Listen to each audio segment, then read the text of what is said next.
We've got a purple pavement eater in the making, and we're getting ready to put the power to it. Today on Horsepower TV, we'll build a small block Chevy motor for our retro street rod, adding a 3-deuce carb setup and a turbo 350 tranny. Plus, fins are in on the oil pan and the valve covers.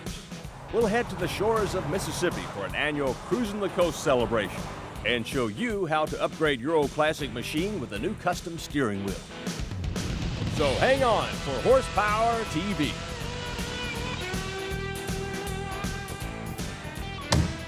Hi, welcome again to the Horsepower Shop. Well, today we get back to work on our 32 retro rod project, but first, check out the other end of the street rod spectrum. Now, this 33 Ford Roadster is smooth, slammed, and slicker than old Henry ever imagined. From the billet wheels to the Duval windshield, onto that trick leather interior, man, this thing is state-of-the-art all the way. Hey, while you were out cruising, I went ahead and got our frame back from the paint shop where Rick Harris filled and smoothed it before laying on that special shade of PPG Horsepower Purple. Now, I've just about finished bolting up the whole suspension, and today we're going to work on the engine and transmission. But in case you missed it, well, we started out with a Harwood 32 Ford 3-window coupe and frame. And since we're building a nostalgia piece, we added an I-beam front suspension with a SoCal fin brake setup. Now, out back, we've hung a Curry 8-inch rear end. And for rollers, well, we're using a set of Halibrand smoothies mounting Coker wide white walls. For our rod's engine, we wanted a fairly stout small block without blowing our budget, so we decided to go with this GM Goodrich 350. Now, it's a brand new engine assembly. It only cost about $1,200 and even has a warranty. Of course, we do want our rod to rumble, so we're going to add a new camshaft after I get this timing cover off and get our valve train out of the way. Good deal. Now, we're using Comp Cam's 268 high-energy camshaft to give our small block just a little bit of lope without sacrificing bottom end torque. Now, it's a hydraulic piece for low maintenance, and we're going to go ahead and install it with this dual roller timing set for reliability. When you install a new camshaft, you don't have to remove the oil pan to get the timing cover off, but we got a brand new pan we'll show you a little bit later. Now, make sure to use plenty of this lube that comes with your kit on all the journals and lobes. Then, take it nice and easy so you don't nick those bearings.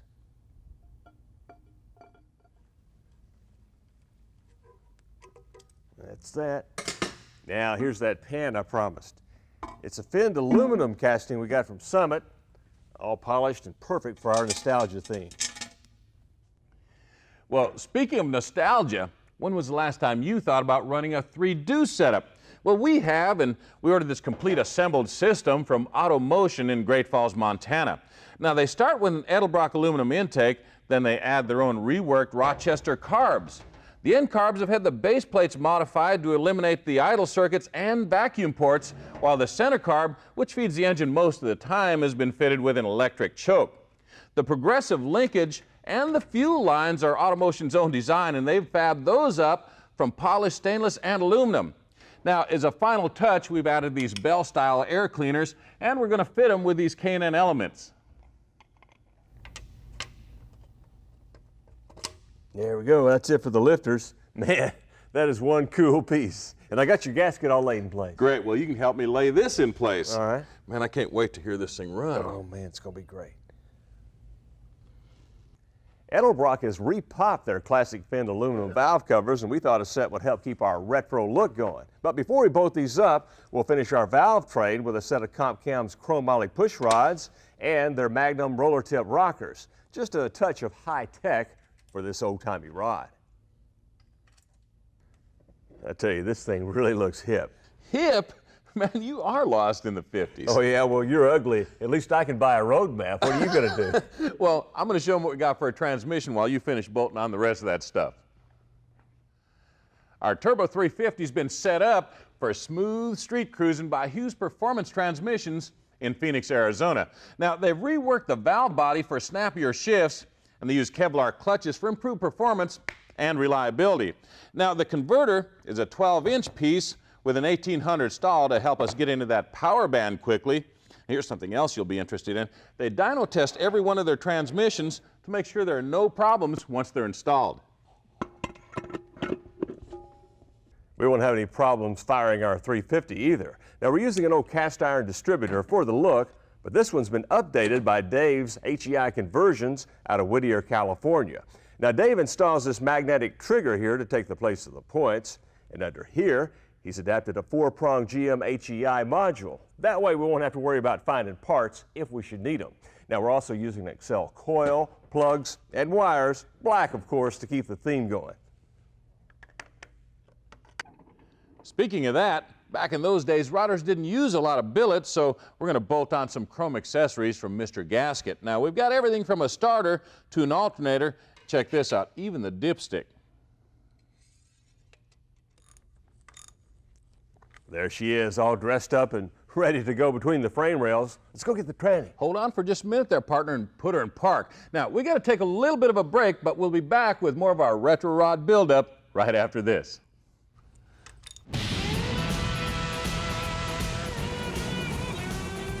Later, join thousands of street rods, muscle machines, and more at a colossal cruise down on the Mississippi Gulf Coast.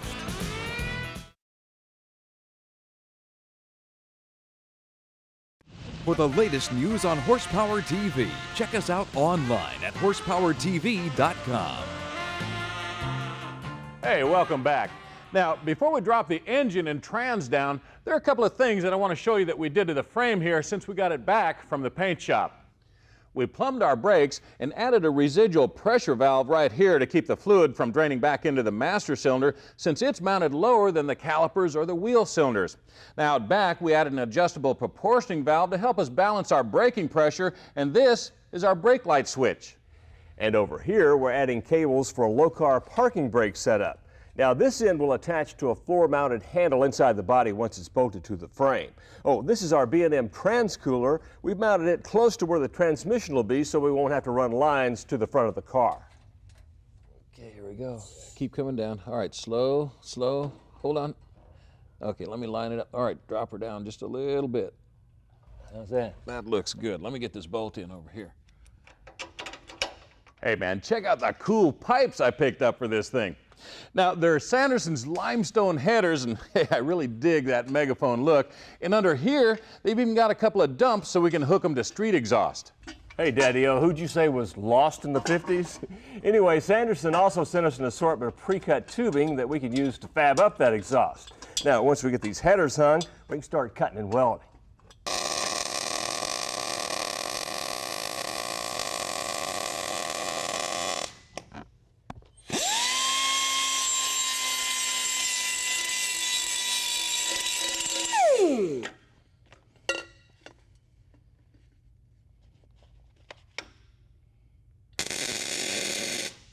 Let me show you what we're doing here. Now, we've run the exhaust down and around the frame, then back here through the cross member. And for that classic exhaust note, we're using a bullet-style glass pack muffler. And to isolate that sound, we're putting these rubber insulators at all the mounts. Now we've run the exhaust all the way out back, and we're going to finish it off with these cool megs we got from Cone Engineering. Of course, the next step is to take it all apart and send it to Jet Hot for their metallic ceramic coating. We got our 32's fuel tank from Rock Valley. Now, it's a stainless steel reproduction, and we had it painted horsepower purple to match the rest of the body. Since it mounts in the stock location, we added these rubber strips to keep it from chafing on the frame. Also added this protective tape that we'll remove later once we get it in place. Now, I want to be careful right here so we don't chip that paint. There we go. Now, I've gone ahead and added the fuel pickup and sending unit because we won't be able to get to them once the body's in place. We've added this inline fuel filter to keep the trash out of our 3 deuces. Of course, we've routed the fuel line along the passenger side frame rail with this 3/8-inch hard line. We're holding it in place with rubber insulated clamps. Well, now we can go ahead and connect our vent tube and our sender connection. You might remember last time we measured for the drive shaft and, well, it just came in from the driveline shop. Now, we ordered their Street Router Special, which uses a small diameter 2-inch tube to give us more clearance right here through the cross member. Of course, it also uses 83 thousandths wall thickness for additional strength. Now, it's available in both steel and aluminum. Of course, the steel is more affordable and more like what the routers would have used back in the 50s. Oh yes, this thing is starting to take shape and look like a real ride.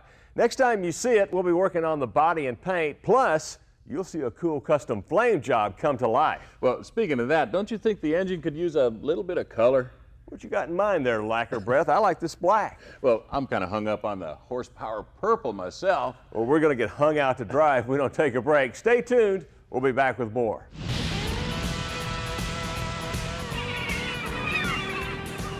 Next, join us for the sounds of seagulls, slot machines, and superchargers fill the air at a cool car adventure on the Gulf Coast.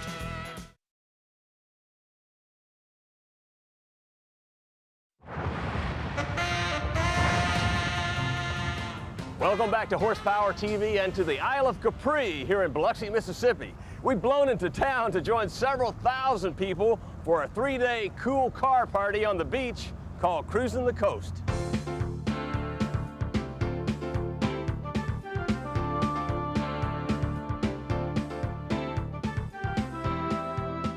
Just imagine, carefully cruising up and down miles and miles of Gulf Coast beaches, past stately old southern homes, and not so old beachfront casinos. In just a few years, Cruising the Coast has exploded into a nationally known gotta-be-there horsepower happening, with rides ranging from awesome antiques to slick street machines of all descriptions. Any cool cruise has a cruise site, right? Well, Cruising the Coast has got 5. They're scattered all the way from Biloxi to here in beautiful Old Bay, St. Louis.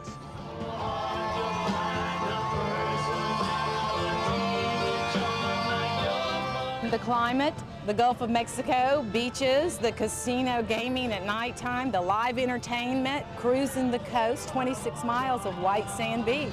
Attracts a lot of things. So you're a Mopar man? Born, bred, and cut Mopar. No matter what kind of car spins your crank, you'll find it here. Hey, but there's more beach road to cruise and more sites to visit, like this one at Gulfport, where we find everything from hot rod highboys powered by Ford flatheads to this car that started out as a '52 Chevy. Taillights got our 63 Chrysler taillights.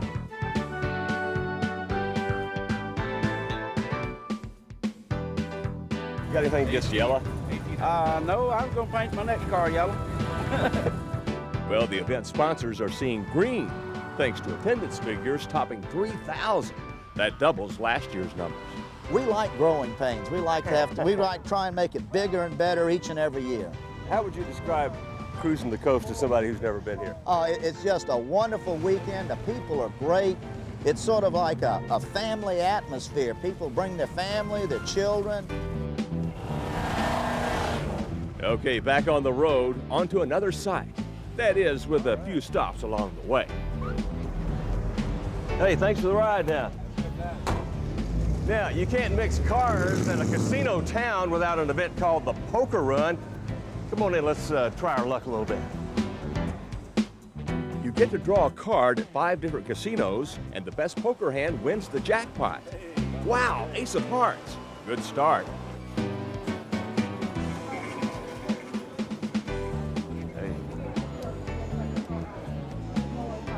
Right. Hey, royal flush in the works.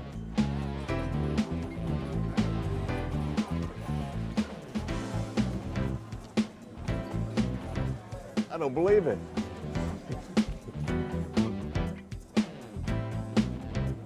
Okay. Whoa. Here we go, last stop of the poker run. I just need a 10 of hearts and I got a royal flush. Oh, come on, baby. Oh, well, what else can happen today to rain on our parade?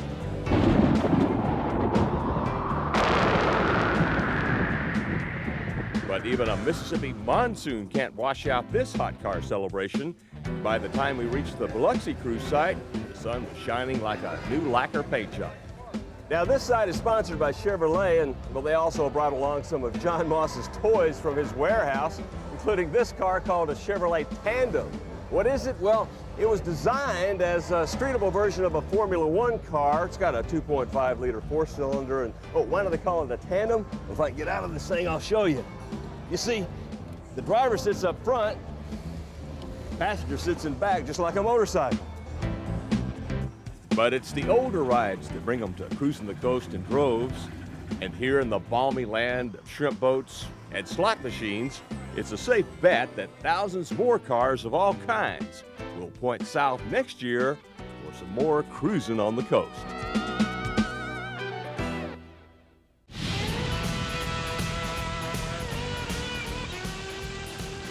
Next, we'll steer you toward Chuck, who shows you how a new steering wheel is a turn for the better in your car. We'll be right back.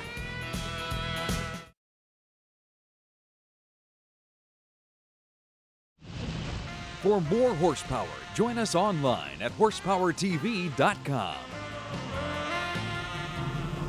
Hey, welcome back. You know, my partner is always telling me that I need to get a grip.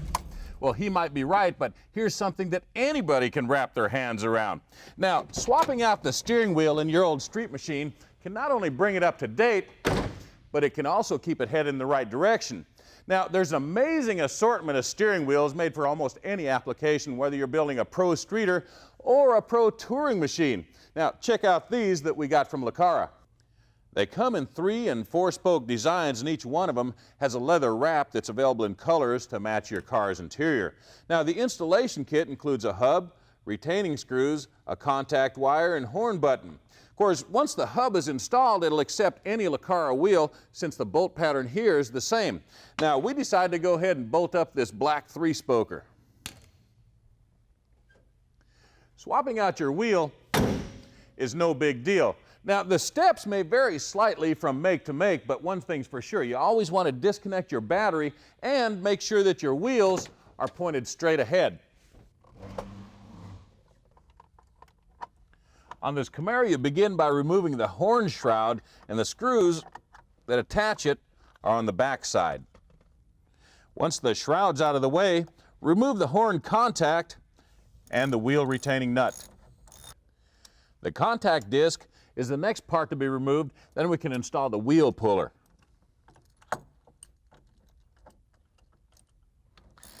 Just tighten the puller till the wheel breaks loose, and you can remove the whole wheel assembly. Back when that Camaro was new, hey, designers were more concerned about engines than they were about ergonomics. For instance, this wheel here is made out of hard plastic, has a fairly large diameter and a thin grip. On the other hand, our replacement is covered in supple leather, and it's got a little bit smaller diameter for quicker response and a grip that you can really wrap your hands around. There's an index mark on the steering shaft that's at the 12 o'clock position with the wheels pointed straight ahead. Now I can install the new hub and just line up the mark on it with the one on the shaft and go ahead and start the retainer nut. You'll want to torque the nut to 40 foot-pounds to make sure the hub is fully seated on the splines. Now we can install the horn wire that's included with the kit. Just make sure it's seated properly down in the contact, and now we're ready to install the wheel itself. It attaches with these countersunk Allen head screws. Now, since there's no recommended torque spec on these, just make sure they're good and snug. Well, the horn button is next. Just connect the wire to the contact lead, then snap the button into place. Now, Lucara offers several different logos for their center cap. We chose ours with the bow tie. Well, imagine that. I get out of town for a while and you finally get a grip. Looks good. Well, why don't you get a grip on those new parts? Now, we wouldn't steer you wrong. Hot Parts is next.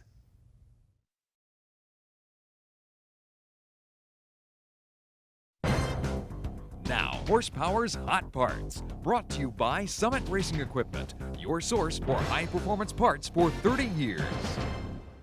Hey, nobody likes to have their bubble burst, especially when it has their prized possession inside of it. Now, check out the car capsule, a portable protective enclosure from PDK. Now, it's made from heavyweight vinyl, and it comes in a variety of sizes to fit everything from compacts to land yachts. This fan forces filtered air into the capsule to keep it inflated and to keep the air circulated. Now you'll keep your money in circulation too, because prices start at about $350.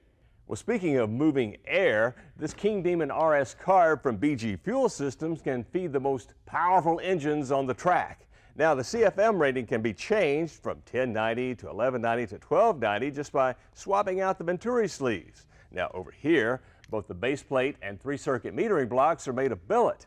Now, you can get it with either straight or annular boosters, and it's got adjustable air bleeds, emulsion bleeds, and idle restrictors. Now, you will have to bleed your budget a bit to the tune of $1,100.